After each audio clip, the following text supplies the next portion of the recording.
All right, welcome everyone. We're Semblance of Sanity. I'm Caleb. I'm Jacob. And we're here for Vinland Saga, Season 1, Episode 23. Oh boy. So Askeladd, Daddy, has talked to his boy Thorfinn, and Thorfinn needed to have the painful words said to him before he actually got even a little bit of what Askeladd was talking about. Yep. Thankfully, we also had Knut and Thorkel present. We did indeed. And Thorkel kind of got maybe a little bit hung up on the wrong thing, but you know what? I liked his perspective on things. Just kind of, you know. And now that Thorfinn has been forced to confront his reality. Yeah. What is he gonna do? This little snowball boy is going to accumulate some snow, but he doesn't have a lot of stuff pushing him rolling down the hill yet. Right. This isn't quite a Canute situation here. So. Right. So maybe we'll get some stuff where, you know, we'll get some people pushing just the hill. Yeah. And that'll force the little snowballs to have to figure out which direction they want to roll down said hill. Yeah. Or maybe he'll just go find Leif and go back home, and that'll be the end of the show. And it's actually not about Thorfinn at all. Change of main character. It's Askeladd and Canute now. So, it's funny because I actually don't know too much about like Thorfinn and Askeladd, but like you're like. They could do that, like, but with regards to other things, yeah. So, y'all, without further ado, let's get into this. Straight into the OP. All right.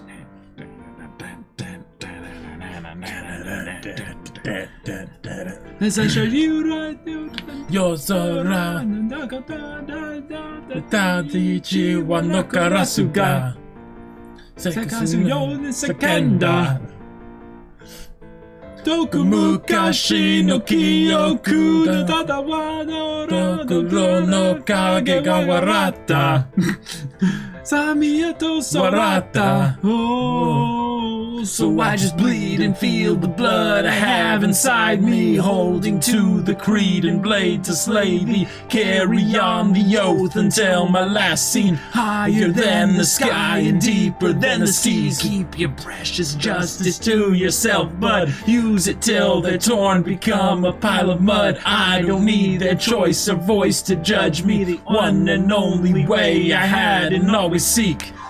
Anyone, everyone, I will crush them all. Enemies, let me see now. I see you fall. Kings and gods, change the odds. I'm the one who makes my final call. Kizumo, Kakumo, Koro Saimo, Gigiri, Tsubushita, de Arago. Keep your crown, I'll take you down. I'm the one who makes my final call. Okay. Woo! All right.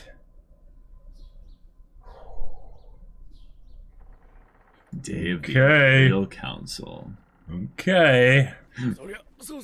Miscalculation.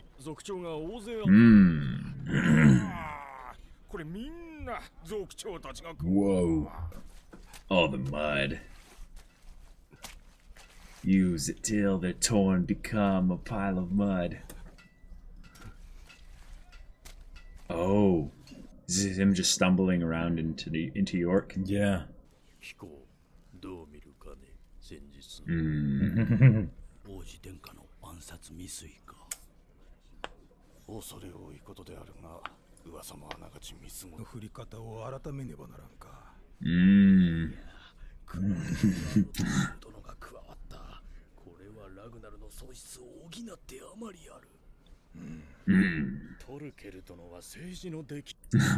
This is true. This is true, yep. They're still thinking of the old Canute. Yep.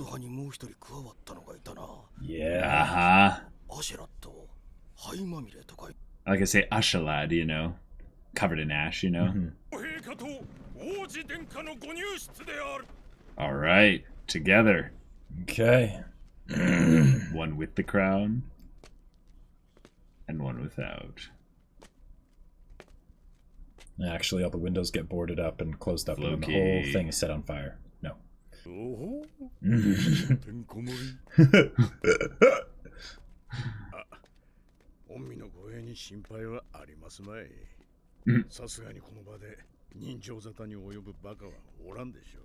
I don't know. Thorkel might be.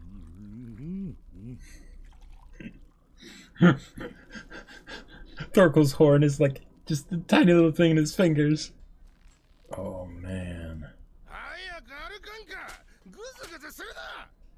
Yeah, he's just beaten and bloodied. Just. Yeah, he's thinking about it. Yeah. Yeah. Wow. Ah. Crap.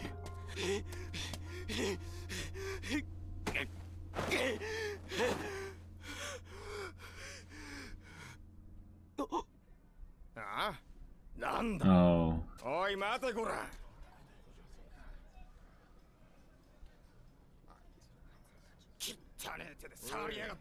Oh. Crap. Jeez. His whole identity and everything is just crushed. Oh. Oh. Whoa. Oh. Oh my god. He's just in a daze doing it. It's all reflex.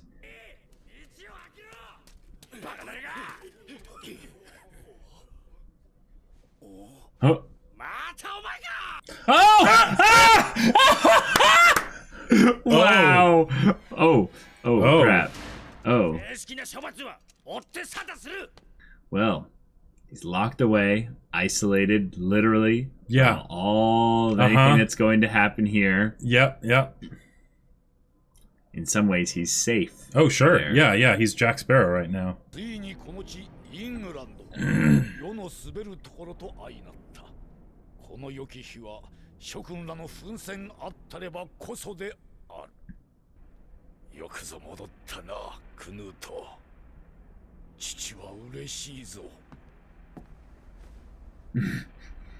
So mechanical.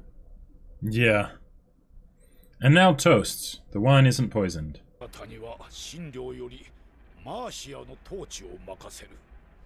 Exactly what Askeladd predicted. Yep.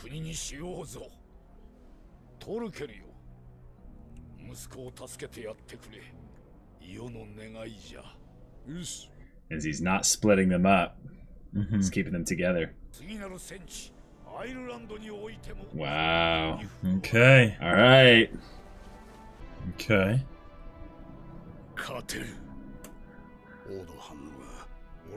Wow. Keikaku Dori.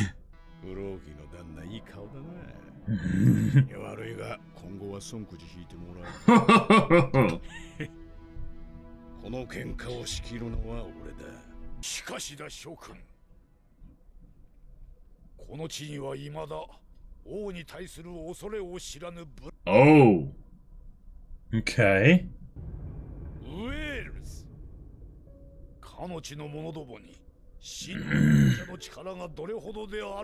Oh, crap. Oh, crap. Okay. Yeah. Yep. Askeladd's home. Yep. His blood.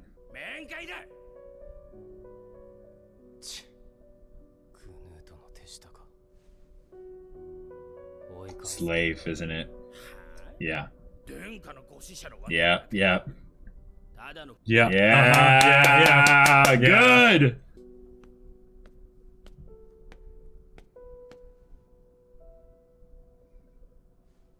Oh. The way he said that. Yeah, it was so quiet and calm, like.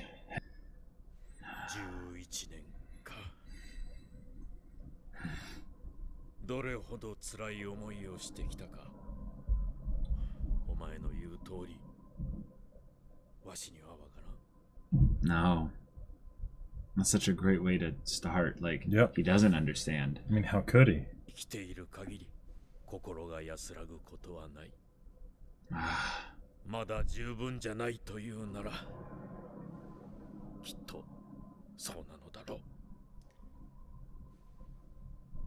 Oh, that little quiver there. Yeah. Wow.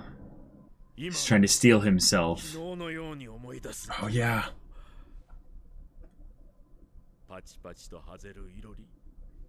Home.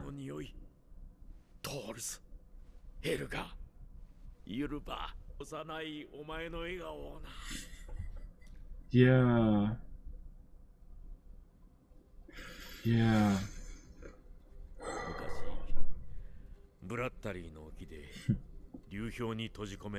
That's right. Finish the story. Wow. Jeez. Oh, and this background track.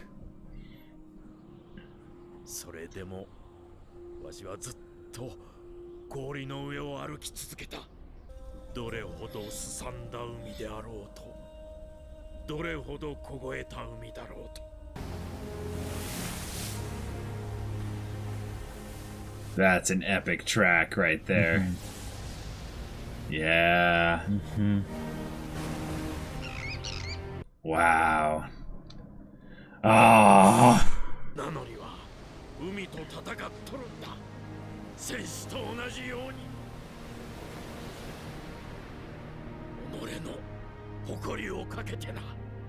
This is giving me like a Skandar Waver pep talk like vibes.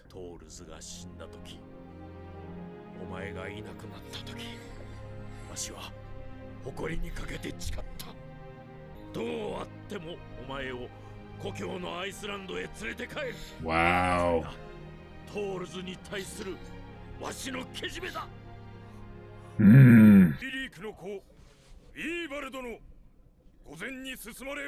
They're divvying the spoils of war. Yep. 知らぬ風に見えるがな。先ほど一瞬のことです。ウェールズと聞いて顔色を変えました。ウェールズにあやつめの弱みにつ。Wow, Floki. Oh. そんなガツガツすんなよ。とね。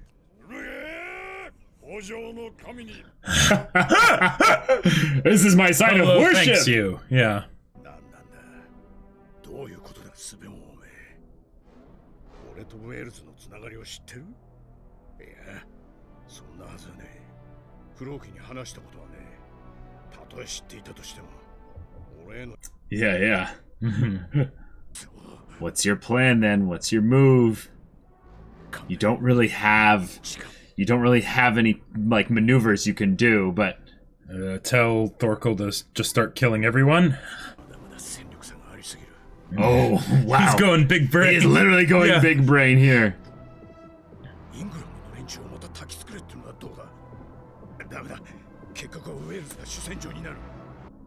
He doesn't have a play. He doesn't have a play. I think he's gonna have to be patient and yeah.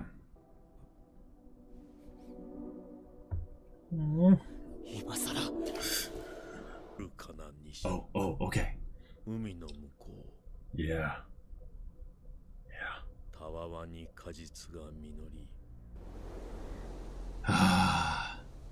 Nice. It's fun from the first OP. Yeah. Vinland だ。トルフィン。国に戻って少し落ち着いたら一緒に彼女。Whoa. トールズも行きたがっていたと。All right. トールズは戦いを逃れてアイスランドに来たんだ。生きていれば。This is where he would go. 戦もない。誰もが平和に暮らせる豊かで温かな地。そんな国を作ろう。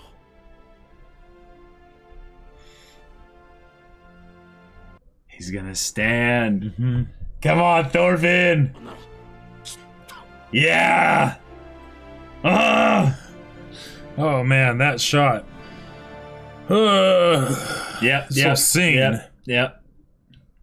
He's literally in the cage of his own making, and hope and light shining through here, saying like, "You have another chance." Yeah. お前俺に追われてあそこに逃げ込んだじゃんよ。お袋の墓がある。He's telling him. あの地は俺の故郷。Yeah. 俺の国だ。Yeah. So, well, you know, sorry to hear that. 気の毒様だな。Yeah. この話は誰にも言うんじゃねえぞ。 Wow. わかってるよ。 Oracle's like, I'm not stupid. yeah. It's an understanding between men. の子、 Oh. 殿、御前に進まれよ。 Oh. Oh. たく。 I love the calm little. Yep. Yep. 俺ってやつはどうしてこう気がないのかね。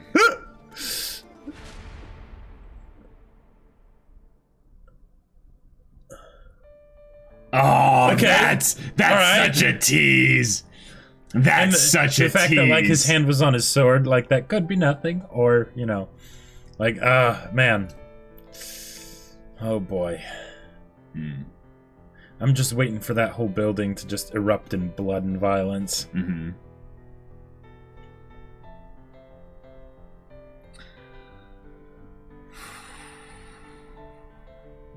All right.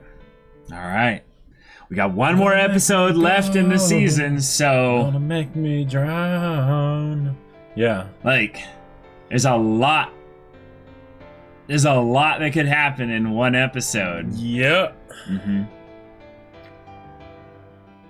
I don't want it. I don't want It's exciting for me at this point here because we're still in the age 1014, I think is what it said in the beginning earlier. So, you know, a lot of my information isn't even necessarily relevant here, you know? Right. But, like, it's cool because Thorfinn as a character is one where I'm like, what does he actually do here? Because this is him changing and growing. Oh, definitely. And then how does that fit into the rest of the story? But is this a Zuko moment with, you know, Iroh telling him kind of the story from about the Avatar and the Fire Lord while, you know, he's outside the prison, but actually it showcases it like Zuko is in the prison? Or is this more of the metamorphosis point, like in book 2, right, where he like hard changes, you know? I guess we'll just have to wait and see. All right.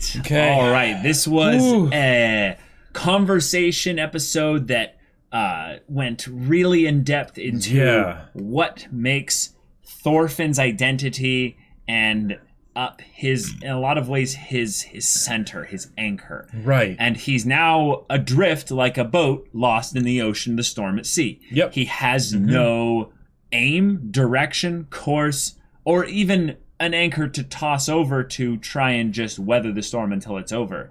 Except maybe he just found one. Well, now he might. But the thing is, he has not made a decision yet. He is still in... he's still in the jail. So. But to quote the wise literal wizard Gandalf, hope is kindled. Yes, hope is kindled. And that's the most important thing. And what's exciting about this is that, I mean, like, Leif is literally offering him a chance at an entirely new life here. Yep. And what's exciting about this is, in a meta way, he's saying, Thorfinn, don't you remember what this show is called? Yeah. Vinland Saga. Like, you don't have to do this. Right. You can be free. And what's great is, on a meta level, I kind of don't want Thorfinn to leave. Right, because... But I know he must now. He absolutely must. Yeah, and... He has every reason to leave. Yep. And yet he has one very, very personal reason to stay. Mm-hmm. Yep. But there was a line in this episode that I don't know why I closed the video here that made me think about something. Yeah. So how about you bring up what you appreciate about the episode while I'm looking for this here? Yeah. This might take a hot second here. With a show like this that is so good when it comes to the action and the politics and the intrigue and the and the different factions basically vying for power, right? And the fact that Thorfinn has so little relevance currently to those goings on, right? He's not the mover and the shaker, right? He's at best third, from the main cast, not even including like the antagonistic characters. I'd say Sweyn is third, actually. Oh, right. If you include the antagonistic characters, right, yeah. But he's still behind, Askeladd and Canute, right? So in this situation here, we got the previous episode that was like entirely focused on Thorfinn and had a lot of that just contemplative, he comes to grips or comes to realize just where he's at in life, right? Yeah. And then here in the next episode, now they still put in the stuff with Askeladd and everything and Sweyn and stuff so that there's still that excitement bit of like plot stuff, Mm-hmm. But this episode as well was essentially just another Thorfinn episode. And that is a ballsy move for a show that's as much of a thriller as this, to even though it's more of like a slow burn thriller, it's not a thrill a minute kind of show, to do 2 back-to-back episodes that are just, let's give the main character some characterization and go into his motivations. Because because he can't just make a straight beeline to wherever he's going to end up. That wouldn't feel earned. Right? Yeah. So way to go. And to do that so close to the ending of the season. Right. Like, because okay, end of the season. Yes. So if you're going to set out on some new adventure, right, this would be the time to do it, right? Because that's the end of an arc. But there's also the conclusion that needs to happen with Canute and Askeladd and everybody here, right? So how's that going to happen? In some ways, I don't think they're actually going to start anything with Thorfinn. Oh, yeah? I think in some ways it's more going to be about what Thorfinn decides here. Oh, yeah, and the actual actions taken in order to do that will be, carried out in a later later season or what have you. Yeah, at most we might get the equivalent of, you made the Zuko connection of him on the raft at post, Battle of the North Pole. And just... Well, I didn't make that connection. No, I know. You made a different Zuko connection. Right. I'm making another Zuko connection. Right. Well, what I think it's going to be is that there's going to have to be something that makes Thorfinn rest, basically bring his heart to rest in a lot of ways. Mm-hmm. And this is something that they dropped in this episode was an actual kind of big moment from Leif saying, like, as long as that man is still alive, your heart will never be at peace. Now, I think that what he's saying there is true for now. Mm-hmm. And it's kind of the, like, well, yeah, that's what the whole point of Thorfinn's story has been, is, trying to kill Askeladd. Mm-hmm. Yep. But in a lot of ways, we know, because of how revenge works, that if he was the one that killed Askeladd, no, his heart would never be at peace. Right. It would solve nothing. In a lot of ways, he would just end up like this. Yep. Like, maybe he would have that little bit of elation in the moment, but eventually, even if it took like a year or two, he would end up like this. Mm-hmm. And he would need someone like Leif to come out there and save him. Right. Now, in terms of Thorfinn's heart being at peace, in terms of what that actually looks like for him, he needs, like we said, that soul searching. He needs to be completely free from anything in the environment pulling on him in the way that Askeladd has. Yeah. And in this episode, y'all, we had a moment I'm going to tie this in here because I think, Askeladd is one of those characters that we've constantly been wondering about, like, when is he going to die? What'll be the circumstances of when he dies and stuff like that? Because, he had his whole talk about the hour of twilight and thinking about that. And things are definitely getting dicey for him. Things are getting dicey, but it's more specifically how this sudden surprise of we're going to attack Wales, and we have never, ever seen Askeladd with this look on his face right here. Yeah. Never seen him this, terrified looking. And there are literal, beads of sweat on his face here. Yep. And Floki zooming in on it and just being like, holy crap, wait, this is important. The mask of the trickster was dropped for a second. Yeah, and the fact that we are getting so much attention drawn to it, it's something that not only that it's something put on the backdrop of that he is searching frantically with his big brain kind of thing. How can he do this? How can he do this? And I think if he's going to actually figure out a way to do this, he needs to sacrifice his home. But then they juxtapose the whole idea of Askeladd's home. And Thorfinn's home? And Thorfinn's home, yes. Yeah. He ends up telling him about Wales and how it's not like Vinland. It's in some ways it's more like Iceland. It's, a place that doesn't have great land. It doesn't have, has his mother's grave there. It's got his familial connection there. Those are his people there. And he's telling Thorkel this. And the way I see it, there is nothing he gains by telling Thorkel this. Sure. Right? What does he actually gain by this, right? Well, but I'm asking a rhetorical question. I have an answer. All right. He's telling him this because just in case anything happens to him,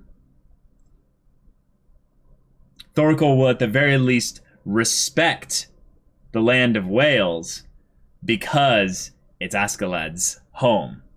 Now. Okay. I thought he was going to be maybe like, all right, now I'm going to move back and kind of reestablish and look at things and stuff like that. But the fact that we end the episode on the cliffhanger of him getting brought forward, kneeling before the king. You made that point too. Hand on his sword. Which actually feels a little bit weird that they would let them be armed in here. Well, everyone's armed, I think is the thing. Okay, yeah. It's Viking, sort of that. Dane, It's sort of it's that if the king were to bring in a bunch of powerful people and say, "Leave your weapons at the door," it's like, yeah, then it would feel a little bit like he doesn't trust them. And since they're specifically just wanting to do something. Yes, exactly. And there are all a bunch of different powerful people in here. So it is more of an everyone keeps everyone in check. This is, we live in a society. Kind of thing. But then the idea that he says, why is luck never on my side in the 11th hour?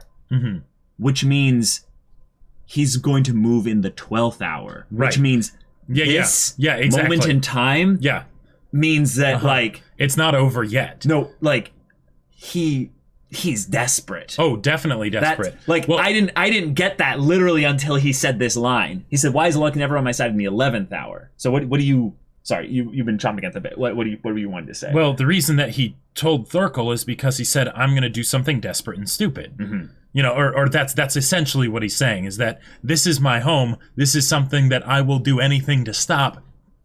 Get ready. Get ready, big boy.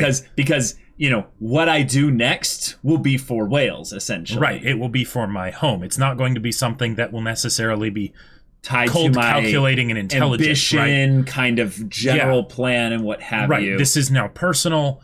So, cool. Yeah. That's actually a good question. Does Thorkel have... No, he doesn't. What, does he have a sword? I was just wondering if Thorkel came in here with weapons. I mean, he has a table. Like, what are you talking about? Thorkel came in here with two massive guns. Yeah. Like he'll pick up the people next to him and just start swinging them around by their legs. Just the problem is that based on what Askeladd's headspace seems to be at here, I don't think he's going to make the right move, though. Well, definitely not. Definitely not. I'm not saying a move that won't work. I'm saying about whether or not it's the right move. Oh, well, yeah, right, because he's been jeopardized now. He's desperate. He's going to have to do something that he wouldn't otherwise want to do. Right. But I think that actually if he was able to sit back a little bit, be like, okay, Canute, we need to talk after this, I think he could come up with something. I think he could come up with something rather good here. Maybe. But you know, like I almost feel like this is one of those things where like in D&D, where the players are all thinking about stuff and they're trying to come up with the elaborate plans, and then eventually it's DM just like just drops a little thing and it's just like the variables have changed. Well, sure. Or there's the one person who's like, the variables are gonna change, so they're just like, okay, everybody's gonna die. Like, roll initiative, everybody. Yeah. Just kill everyone you see in the next 10 seconds. Just like, you know, we'll sort through the chaos later. Like, my thought also is in terms of mechanics here. I don't see like show the shot of where he's actually kneeling in front of Sweyn. I don't see anyone near Sweyn. Oh no. Yeah, I don't. Right, there aren't exactly a bunch of guards in here. Now, they're probably all outside the building ready to go, whatever, and there's plenty of armed people there. But yeah, Sweyn is on one side of Askeladd. All of the other armed people are on the other side. But the only one next to him is Canute. Oh, definitely. Yeah. Yep. Yeah.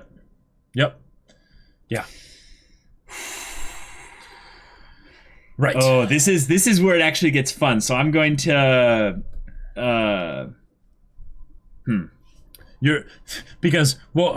So one of the issues, we can just be upfront about it. We can just be upfront about it. The fact that you're dancing around something, the fact that you were looking forward to this, that means that it isn't something where nothing happens here, right? Right, but the show is making it obvious that something's going to happen. The thing is that I don't know every detail. Okay. Like, all right, so okay. I know dates, places, and big things and stuff like that. So I can only really see two ways that this goes. Okay.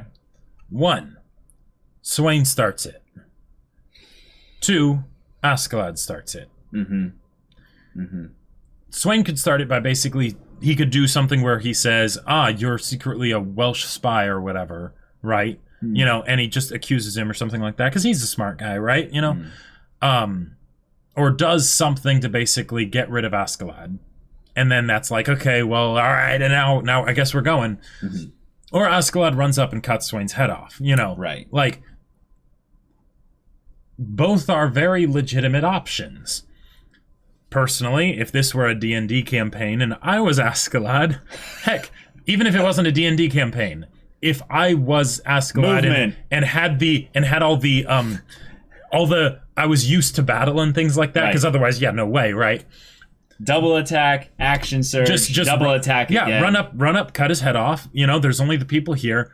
You know, it's like I have an army of nobles. Yeah, we've got a Thorkel. Like, you know, because especially since he doesn't know that he can rely on Thorfinn anymore.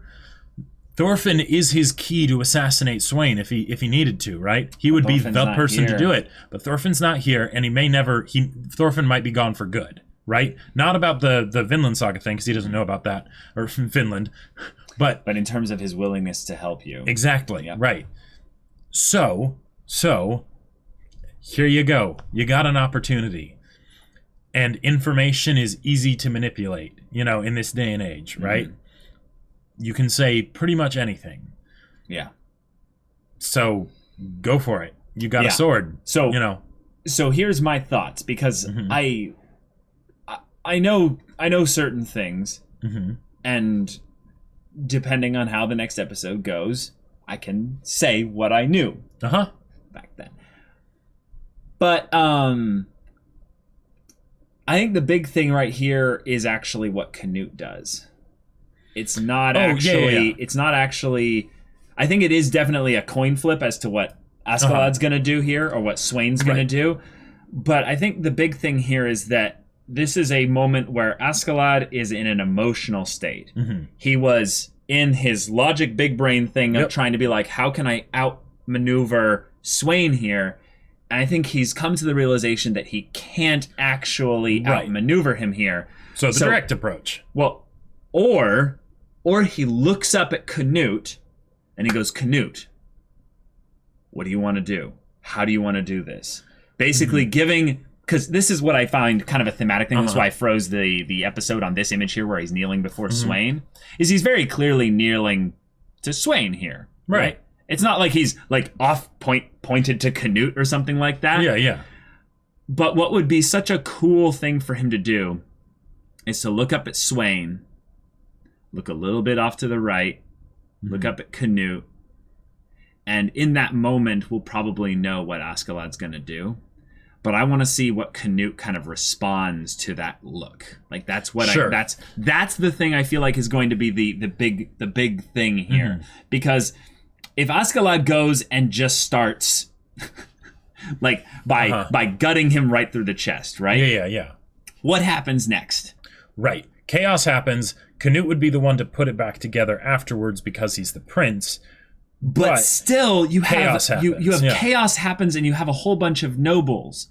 In some ways, what you would need is to have had some kind of plan in place with those 500 men of Thorkel's. Sure, or with the wine. But probably not, given that they've drank it. But if it's chaos, wine doesn't really matter in a chaotic sense here. Right, unless they've like all been poisoned by now. It's who has the most swords, basically. Yep. You know. Yep. And in this case here, I would say they would have some tempo. They would have the ability to make some big things happen. Like Sweyn could die like that, and it would be easy. Oh yeah. I don't think that Floki or any of the Jomsvikings that are probably just off camera to the side there could do anything to stop him from killing Sweyn. But what if he doesn't kill Sweyn? He puts Sweyn with a knife to the neck and starts to leverage things here. Maybe, but and Thorkel just demands that no one leaves, you know. Sure. I mean, possibly, but I just say that what happens here is rather scary, and I am genuinely trying to guess and figure this out here. I don't know. I think the main problem here is that regardless of whether or not he kills Sweyn or does something here or doesn't do something here, Askeladd is clearly Canute's. Yeah. Right. So whatever he does, whatever he does to be on Canute's orders, will be assumed to be what Canute planned here. And Canute could spin it in that you tried to have me killed, father. I'm sorry. Right? Yes, exactly. He could totally do that. But it's going to require Canute to make a decision like that. Right. He wouldn't need to make the decision, though, necessarily, until after Sweyn's dead and whatever chaos comes from that is subdued. That's what I mean. Yeah. Yeah. He will have to literally politicize this event. Oh, yeah. Oh, yeah. Yep. And if nothing happens, then he doesn't have to do anything. But something's going to happen. Something's going to happen. Sweyn's calling out Askeladd right now. And I don't know. Is there any way Sweyn actually could know? He could guess. Educated guess. Like you wouldn't get into his position without being able to make little logic leaps and being okay with not being 100% sure. Sure. Right? Like if you think someone like, hey, there's someone like, here's someone who I'm pretty sure is an enemy. I know they're an enemy anyways. Oh, and by the way, they seem to have a very strong attachment to this country that we're about to invade. Oh, wait. But that happened in reaction to him saying they were going to invade it there. Oh, yeah. The actual... No. Oh, totally. Yeah. That was just a coincidence, right? You know, it's one of those things where you can never... Reality is stranger than fiction. There will always be some chaos factor that will rile things up. But so you because think it's of just that, basically. Oh, the whales, like actually invading the decision, whales? Yeah. Yeah. It's just it's the remaining part on the mainland of England that they haven't conquered yet. But because something like that happened, now the game's changed. And given that information that Floki whispered in his ear, he's not an idiot. He'll be able to put a fair amount together, right? Whether how much he does, whatever, who knows? But at this point, he is now in the I'm about to make my move, but because he's doing it in an official sense, because he's the king, Askeladd still has the opportunity to basically cut in front of him. Yeah, I feel like if Askeladd cuts in front of him here, he has to be very, very exact. Because head from the shoulders. Well, yeah, my main problem here with like Sweyn dying that way exactly is that if that happens, what like he can't like necessarily declare a coup without Canute also having something that he could wing at the exact second there. What if? Because it's still a coup, which means it's not bloodless, and it's not usually one head that rolls. So crazy idea. You mentioned a knife to the throat, right? Saying, don't come any closer. Yeah. What if, this is a crazy thought, what if he goes up, kills Sweyn, just cuts his head off, and then knife to the throat of Canute? Okay. And basically tries to do something where he distances himself from Canute with the threat of killing him as a way for himself to get away and also accomplish his objective. Because you don't want to just try and... So he abandons everything. Yeah. All right. Okay. Because what matters to him here, like his home matters way more than anything else, really, right? Okay. So he could decide to throw way more away than he otherwise would because it's his home. That mirrors the idea of Thorfinn throwing away his revenge. Sure. His home. Now, I don't know how plausible that is, right? Because he could totally do that, and if his excuse isn't good, because he wouldn't want to say, I'm a Welsh spy, because if that's the case, they'd want revenge on Wales anyways, right? And if he doesn't properly convince them, then they'll just be like, you're Canute's person, he put you up to this, and now you're trying to get him out of this, okay. You know, this is just a veiled attempt at basically protecting the person that you serve. Right. And then it doesn't go well anyway. Yeah. Okay. Askeladd is a character that I am like pretty certain is just an entirely OC character. I've never heard of any specific Askeladd character tied to any of these events and stuff like that. In some ways, I feel like that's perfect because he's the most important person for the main character here, Thorfinn. Sure. In that whenever Askeladd dies to Thorfinn or dies however, it's a thing of where, well, the story didn't need him to continue. Right. And but he can be put in connection to actions of things that do matter. Right. And the question then is, if he, depending on what level of OC he is, will they actually have him take actions that are specifically in and of themselves shaping the story? Well, he already has. Well, definitely. Right. Definitely. Yeah. But like... how big are you saying? Yeah, how big? Like if Sweyn is supposed to die here, right? Yeah. Then would they have Askeladd do it, or would they have it actually be like Thorkel, because he's a historical character and he just, grabs Sweyn by the face and crushes him, like what would they do? Man. One of the other things that they could potentially do, and I don't know how this would work necessarily, but if Canute also played this isn't one of my men, like he's like, he's betrayed me or whatever, would Canute be able to get himself out of it if he executed Askeladd? Drawn and quartered him, blood eagle, hanging, whatever, right? But that almost seems like it wouldn't be enough. It's exciting to think about how the story has led to a point where Thorfinn and Askeladd, who were basically inseparable, even though Askeladd kept throwing him out there away, like hoping he would die, eventually ends up just being like, boy, you need to like shape up. And then he kind of does abandon him. Yep. He kind of goes, I don't care what you do from here on out. I've said my piece. I'm tired of you. Moving on. Yeah. And almost immediately after doing that, we then get moments of Thorfinn realizing, oh my God, I have nothing left to ground myself. My Yeah. whole life is meaningless. Leif comes in and offers him hope, offers him a dream. Yeah. Reminds him what the name of the show is. Right. Gives him basically an opportunity to start over. It's beautiful. In a meta sense, I know many stories that would be scared silly at the idea of actually doing that. Oh, yeah.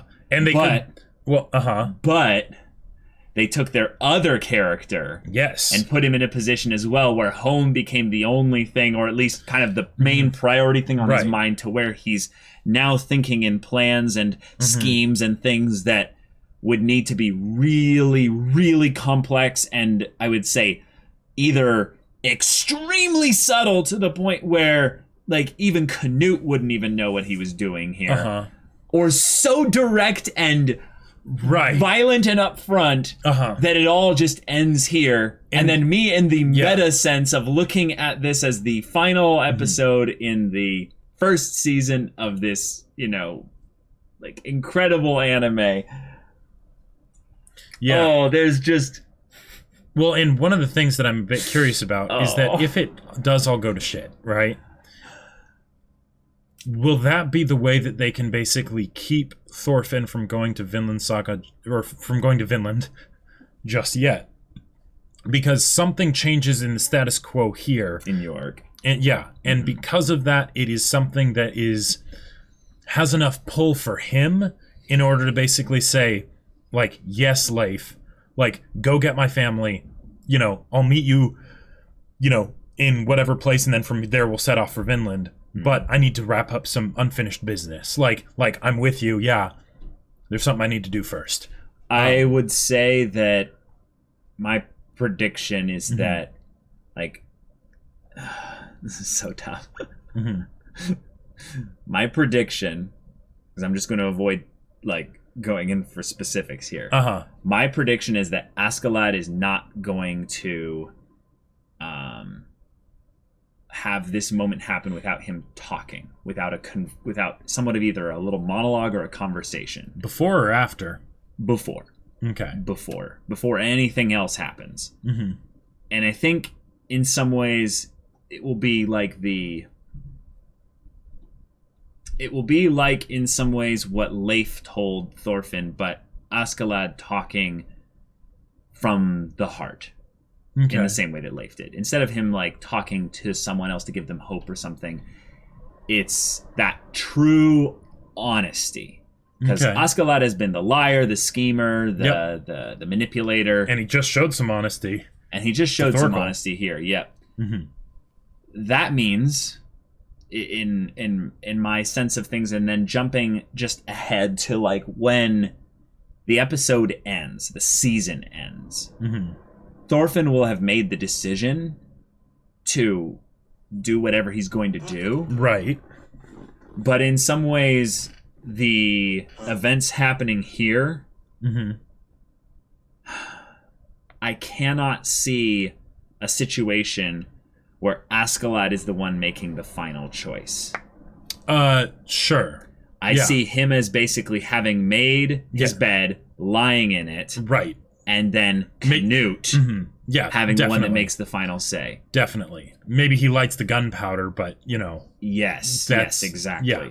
And this is tricky, and I will have an extra bit of discussion at the end of the season to bring up certain things in case. Well, you know. I mean, I already know now that this is enough to have historical significance that you know something about it. So I know, and, so and it's gonna, I'm pretty sure it's going to end in a bloodbath. I'm sure it's still a thing where you're getting a lot of enjoyment out of this, regardless of there being history spoilers, right? Because I read historical fiction books as a kid. Well, and in fact, actually, I basically read something that wasn't like this, but it was basically a more boring version of this. Like not exactly for like, these historical figures, or no, but for like things William Wallace, things way later and stuff like that. So but because the show does a really good job of making it clear where it's going without actually telling you where exactly it's going and how exactly it's going to get there. Because that's build up. And one more episode. So, oh boy. The final episode, y'all. And you know what that means? It's kind of sad, but that means Vinland Saga Season 1 will be over, which means we have to choose a new show. Yep. So be sure to go check out our Patreon after this whole thing here, and check out, a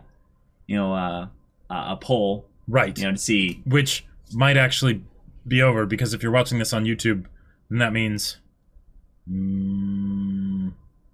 Oh, that's right. Yeah, Sorry. yeah. So if you're already on the Patreon, you're going to be getting access. Go to find out what's like next. Yeah, you'll find out what's next if you go check out our Patreon, which we'll probably post about, so that everyone can know about it there. That's hilarious there. But yeah, if you want to see the finale reaction and discussion right now, go check out the link in the description below for our Patreon. You can get on early access there. You can watch full-length timer reactions there, and all this comes with Discord access, so you can chat with us about this show.